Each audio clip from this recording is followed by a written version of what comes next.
Haleluya, ngiyabingelela abazalwane. Inkosi umoya ongcwele, umnikazi walolu suku, umnikazi walesi sikhathi.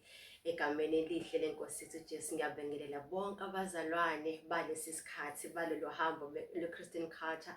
Ngibele omama, obaba, zintombi, zinsizwa, uSunday school, kwelihle igama lomfowethu uJesu. Sekuyileso sikhathi bazalwane, isikhathi somthandazo, isikhathi sokuhlala noNkulunkulu, isikhathi senjabulo yethu, isikhathi sokuqinisana, isikhathi la sibuka khona ubuhle bukaNkulunkulu ngezimo zonke esibhekene nazo. Ngiyanibingelela abazalwane, sibonga uNkulunkulu ngalesi sikhathi, sibonga amazulu ngalesi sikhathi ukuthi siphinde sahlangana siphila. Abaningi basalile endleleni, kepha mina nawe uNkulunkulu senzele umusa. Siyabonga abazalwane, umamkhonto egameni kaJesu ngiyakhona ngisindisiwe. Siyabonga umusa kaNkulunkulu, sanibona lapho kuma subscriptions, sanibona lapho kuma comment nakuma like. Siyabonga abazalwane uthando longaka eninikeza uNkulunkulu, because anenzi kithi kepha nenza kuNkulunkulu uqobo lwabo. uNkulunkulu azanibusise. Namhlanje sinomyalezo nje wokuthula, uthi ohlabelelayo ukuthula makube semhlabeni. Haleluya. Sinomyalezo nje wokuthula namhlanje kumuntu wesifazane kakhulu, because izinto zonakale kangaka sithathe sakhuluma kakhulu bazalwane, siyakhuluma sabantu besifazane kodwa uNkulunkulu namhlanje uzosikhumbuzisa nje ngokuthula. Ngizothi umuntu wesifazane sewuthandazileke, musa phela ukukhuluma kakhulu, musa umuntu wesifazane okhuluma kakhulu. Mnandi umuntu wesifazane othulayo. Ngikhumbula uma wami enkosini, uma Mdlamini, uthi imizi eminingi yakhiwe umuntu wesifazane othulayo. So namhlanje umyalezo wethu uthi ukuthula kwenkosi makube nani. Haleluya. Sizofunda izwi lenkosi Izaga chapter 9 verse 13. Haleluya. Nezaga chapter 21 verse 19. Haleluya. Izaga chapter 9 verse 13 athi ubuwula bungowesifazane oyisithutha, onomsindo, ongazi lutho. Chapter 21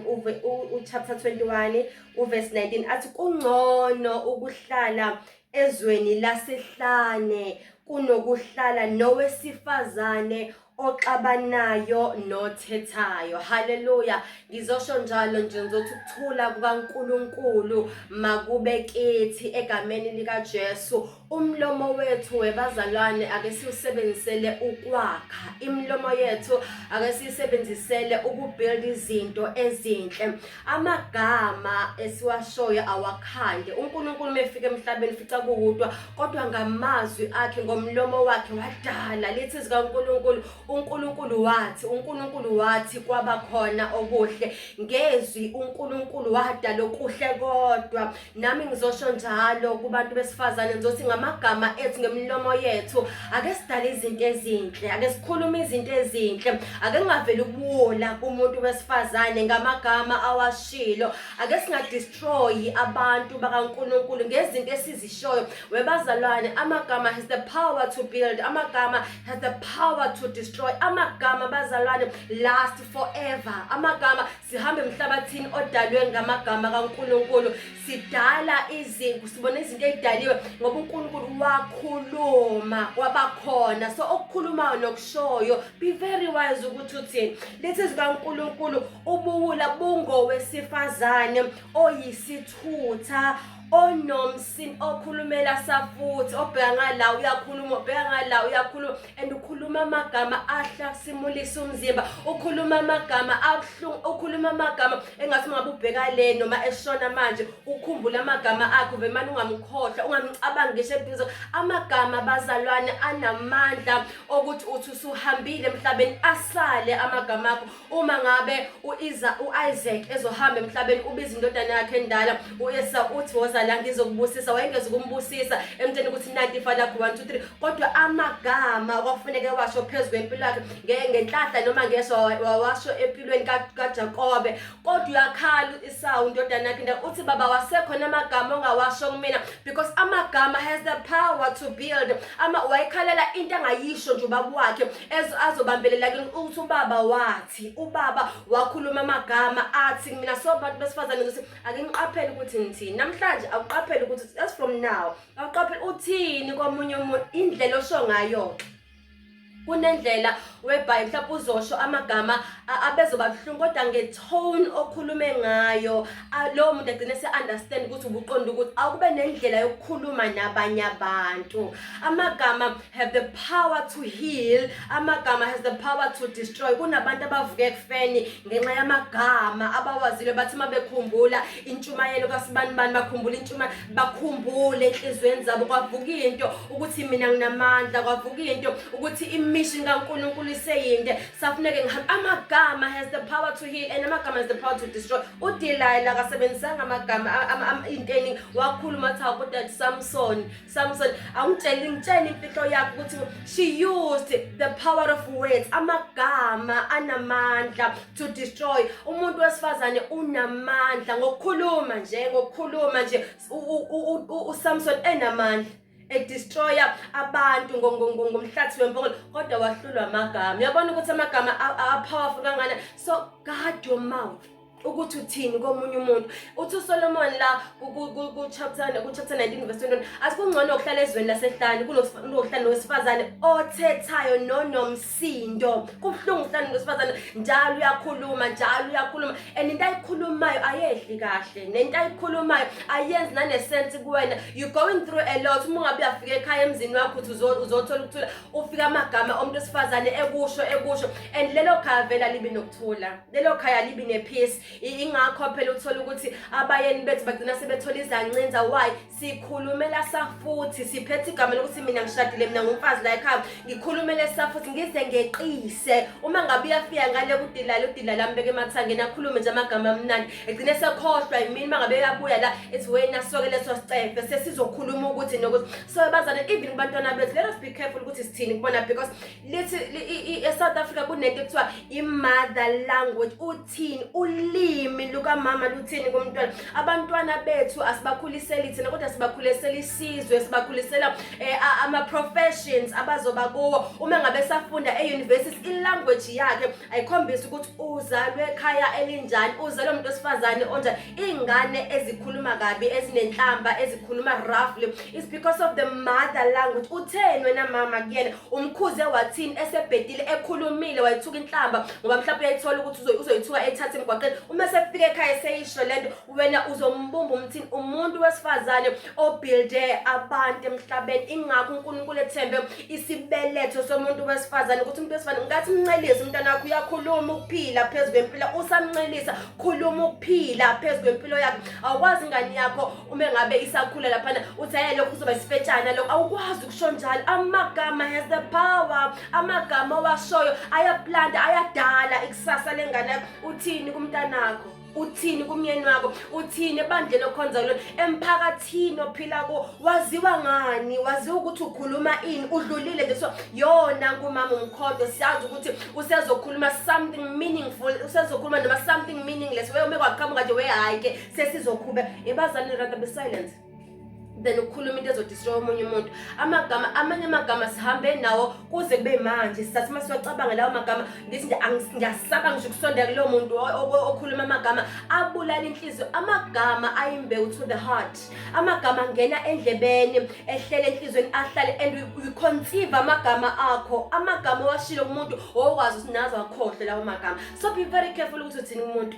Be very careful. So thula enkosini, kungcono ukuthula. Uma ngabe uSolomon kungcono vele mamhlale ehlanye kunokuhlala nowesifazane onomsindo oxabanayo, because amagama phela ayagcineka enhlizweni. Uthanda noma ungathandi, okushilo kumina ngigcinile futhi nami enhlizweni yami. Akushilo uNkulunkulu emhlabeni sibona kuyimvelo kuyaqhuma kuhle because kushiwo uNkulunkulu kwaba khona. Uthini emhlabeni, uthini egameni likaKristu Jesu waseNazaretha. You rather be silent uma ngabe ungenazi impendulo. Thula uma ngabe usacasukile, musukhuluma usacasukile, and musukhuluma kakhulu uma usajabule ngoba uzokhuluma into kanti izokuhoka. Uma ngabe uHerod enebirthday uyakhuluma, ubona ingane yakhe iyajabula, uyakhuluma nayo usejabule kakhulu, uyakhuluma uthi ingane yami yini oyifisa enganginikeza ngathi nginikeze ngisho half umbuso, wenze sethembiso. Kanti amagama akhe azokwenza ukuthi kubulawe inceku kaNkulunkulu uJohana. Uthi indodakazi yami ushona noma yini yahamba ingane yocela kowesifazane, bazalwa ubani uyocela kumawayo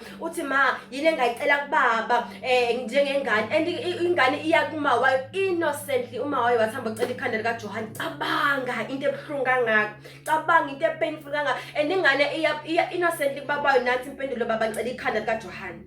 That pain, webazalwane, webantu besifazane, amagama esiwashoyo kubantwana bethu ayimbewu. So yidla thina before God, ulithi izwi kaNkulunkulu ngamagama esiwashoyo. Ngisho bethu siyadlala siyateketisa, so kwahlulelwa ngawo. Yonke into oyishoyo right now uzohlulelwa ngakho. Lokho okushoyo right now uzohlulelwa ngakho. Lokho okushilo komunye umuntu, webazalwane uthi uNkulunkulu Moya Ngcwele ngelinye ilanga eMamkhondo epulpit, it's a pity. You have to pull abantu bakaNkulunkulu abasemgodini omnyama. Kodwa njengamanje we use the pulpit to bury abantu bakaNkulunkulu using our own words. Njengamanje imvamisa ama-pulpit whereby sincwabana khona, akusewona ukuthi we pulling each other from the pit of hell. Amagama esiwashoyo webafundisi, webantu besifazane abashumayelani khona, ake niphule abantu besifazane, ake niphule umhlaba ngamagama eniwashoyo. Abantu bephile egameni likaJesu. Musani ukusincwaba siphila ngamagama eniwashoyo empilweni zethu. Musani ukusincwaba siphila egameni likaJesu. Njengamanje South Africa iyanyakaza South Africa. Abazalwane niyazi ukuthi kwenzakala ini. Umengameli wethu is overseas use-America. Kukhona umuntu owakhuluma into ethile, bayizwa abantu abathile. Njengamanje kunyakaza umhlaba ngamagama. Be very careful ukuthi uthini. Be very careful. Amagama washo ungawasho manje adale i-World War III. Be very careful. Shabethu umholi, shabethu we CEO la ukhona abantu abaphetheyo. Be very careful ukuthi uthini kubona. Amagama, we plant the seed through the words esiwashoyo. Amagama, we build our homes peacefully ngamagama esiwashoyo. Imizi esiphila kuyona inokuthula because of our mouths. Ngcono uthule, kungcono uthule kunokuthi usho amagama azo destroy your own family. Kungcono uthule kunokuthi usho amagama azo destroy igama lakho ke empilweni yomuntu. Umuntu athi angicabangi, angifisa nokuhlala eduze kwakho. So be very careful because amagama washoyo usazohlulelwa ngawo. Amagama washoyo uzokhunjulwa ngawo ukuthi wathi wena ngani wena wathi. Webazalwane sihlezi kuma relationship esikuwona because of our words. Ngihlezi emshadweni kaMkhondo because uMkhondo wathi mafu ngiyakuthanda, ngaphendula nami ngathi ngiyakuthanda. Kwakheka something because of the words from a man, from his heart. Amagama achaza inhliziyo yakho ukuthi njani. Njengoba ukhuluma into oyishoyo komunye umuntu, it's because of your heart. Cleanse your heart. Akwazi ukuba nokuthula vele inhliziyo yakho ingenayo peace. Uthi uDavide, dala kimi inhliziyo ehlanzekileyo. Uma ngabe inhliziyo yakho ingahlanzekile, if ungazihlambululi ke by the way, vele inhliziyo yakho ngeke izihlambulule. Ingakho uzosikhulumela izinto ezibolileyo, uzosikhulumela izinto esothi uma besilale ziphenduka upoison enhliziyweni. Be very careful ukuthi uthini komunye umuntu. Qaphela amagama washoyo komunye umuntu. Ungabe umuntu wesifazane to destroy omunye umuntu wesifazane. Ungabe umuntu wesifazane to destroy abayeni bethu ehlane. Ungabe umuntu wesifazane ukuba udobo likaSathane ngomlomo wakho to destroy abantu bakaNkulunkulu emhlabeni. Musungena ehlazweni ngomlomo wakho. Be very careful. Amantombazane ethu aqedwe isitha kangaka, ayakhulelwa kangaka because they said yes, they used their own mouth ukualawa uSathane ukuthi abadivayo. Abafana bethu badestroyekile because balalele abangani kakhulu kunokulalela uNkulunkulu. Balalele abantu abathi hayi mfethu asiyenze lento ayinankinga vele, so wathi already vele to understand. Abanye basemajele, why? Because balalela abangani, bangena emotweni uma ngabe bayahlangana ehlane kanti emotweni ephakathi kukhona isidumbu somuntu enwayengazi. Ukulalela kwakho the words, be very careful ukuthi ulalela ini. Uthi umhlabelelo weingane, uthi qaphela umlomo wami ukuthi ukhulumani, asiqaphela ndlebe yami ukuthi uzwane, ngoba ubaba osezulwini uyabona emhlabeni. Qaphela ukuthi uthini komunye umuntu. Ukuthula kwenkosi makubekini. Ngizosho njalo nje eksene egameni likaJesu ngizothi ukuthula kwenkosi ake kubeke ithi bazalwane, ake sibe nokuthula. Saziwe ngabesifazane bokuthula noma kufanele sikhulume kodwa uthule inhliziyo iqhuma. Bathi uthule enkosini, uthule enkosini, uthule. Kufanele uthuke nawe, kufanele ukhulume amagama ahashi nawe, kufanele umphendule kodwa uthi nje ngenxa yenkosi, ngenxa yenkosi, ngenxa yakho uNkulunkulu sengithulele wena, because that is an investment to the Lord, not to you but to the Lord. Igama lakho salelazeka kahle emhlabeni. Uma ngabe uDaniel egameni lika kaJesu bethunjiwe kwakhulunywa ngaye kwenziwa iplot ngoDaniel kwahlelwa kwaze waphonswa emphandweni wengonyama. Iyafika inkosi ithi eDaniel uNkulunkulu wakho omkhonza njalo. uDaniel wayengashumayeli wangenzi lutho but wayekhuluma noNkulunkulu. The words owayewasho kuNkulunkulu iwona enza ukuthi akwazi ukuhlala emphandweni wengonyama zithula ingonyama. uNkulunkulu wavala umlomo wengonyama ephakathi. uNkulunkulu wakhumbula amazwi kaDaniel, wakhumbula icommitment kaDaniel. Webazalwane uma ngabe befika labo bafana ezweni lokuthunjwa wabo base akusale kwazeka ukuthi thina sidle etafuleni lenkosi, akusale kwazeka basho ngomlomo wabo lithi zikaNkulunkulu. uma ngabe sifika ezulwini ingelosi zizobuza obani laba abambethe ingubo ezimhlophe. Why? Ngoba sifakazile ngoJesu, sazi protecta ngobufakazi. Laba bafana besekuthunjweni bazi protecta ngamagama abo ukuthi asikwenzi lokho ngoba sesaba uNkulunkulu. uthi uJoseph unkosikazi wenkosi uthi angikwazi ukwenza ububi obungaka, angikwazi ukona enkosini yami but angikwazi ukona kuNkulunkulu. And uNkulunkulu wamenzela ifavor. Esikushoyo asibe very careful ukuthi kudumisa uNkulunkulu. Esikushoyo asibe neshow ukuthi uNkulunkulu is happy ngakho. You rather be silent than destroying igama likaNkulunkulu waphela kuwe. You rather be silent than destroying ikusasa labantwana bakho. Abenze lutho abantwana bethu. iSouth Africa njengoba inyakazi kangaka asenze lutho kodwa kukhona abantu abakhulumile. And uma ngabe izimpi zizoqala kuba khona abantu abahlanganayo be decide through their own mouths. So be very careful ukuthi uthini emhlabeni. Ngizosho njalo nje bazali lo myalezo wethu namhlanje. Thula enkosini, thula enkosini asohlabelele, thula wazi mina nginguThixo. Thula uyazi vele, uyazi kufanele kuphendule, uyazi futhi kufanele kuyimele. Angithi wena uyakwazi ukukhuluma and isinikeziwe asizona phela imungulu bazalwane siyakwazi ukukhuluma kodwa thula wazi nginguThixo. Usho njalo ku-Exodus 14 abazalwane athi nothula nina mina ngokhuluma. Ake niyeke uNkulunkulu akhulume, ake niyeke uNkulunkulu onamandla ukuthi akhulume adala okusha empilweni yethu. uNkulunkulu akadala inhliziyo ehlanzekile bese umlomo wethu uba pure. Sikhuluma izinto eziphilayo emhlabeni. Umhlaba usazi njengabantu besifazane bokuthula. Umhlaba awusale wazi abantu besifazane bale century yethu. Abantu besifazane abamile ngokuthula, abantu besifazane abamile abamemezela ukuthula evangelini, abantu besifazane abebeyithandazela nje kuphela. Bekwabantu besifazane lapha saziwe kanjani sabantu besifazane abathulile enkosini.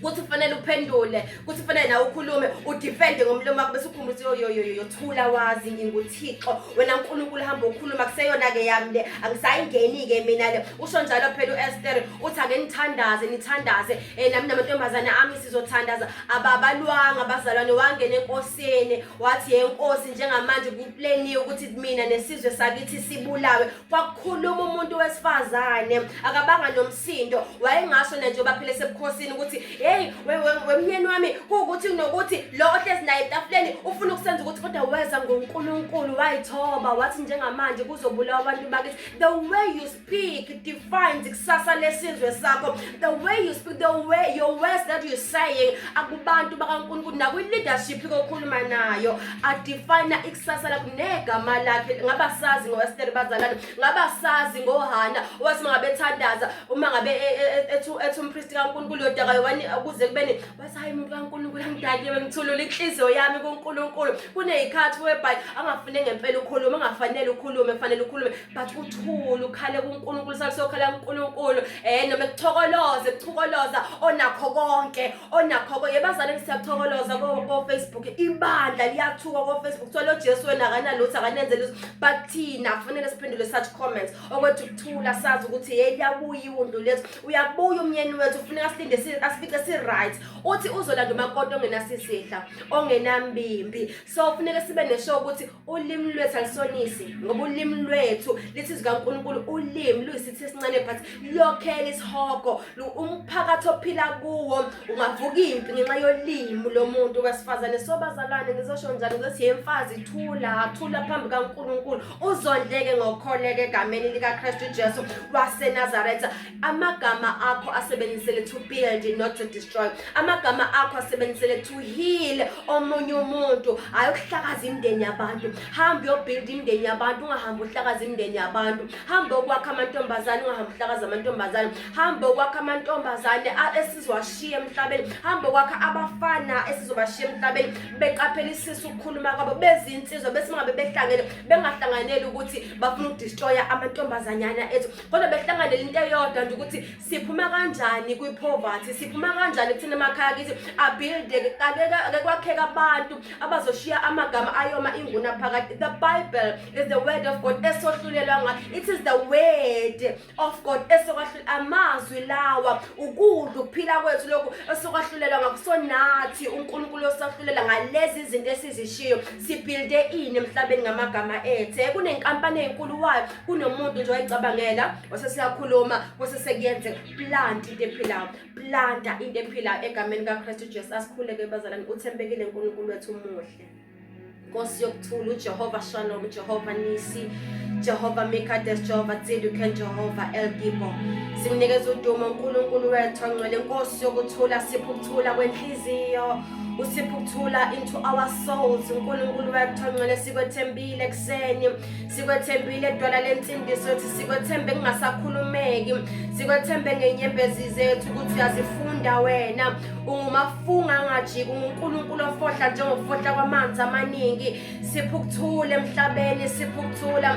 Dala kithi inhliziyo ehlanzekileyo, sibe nokuthula uNkulunkulu wethu okupheleleyo, ungopheleleyo yikho konke kithi ezinhlizweni zethu makugcwele izwi lakho ukuze sikhulume ukuphila emhlabeni. uNkulunkulu wethu ongcwele, sikunikeza udumo, dumiseka in Jesus mighty name. Father, we thank you. Father, we love you. In Jesus mighty name, amen.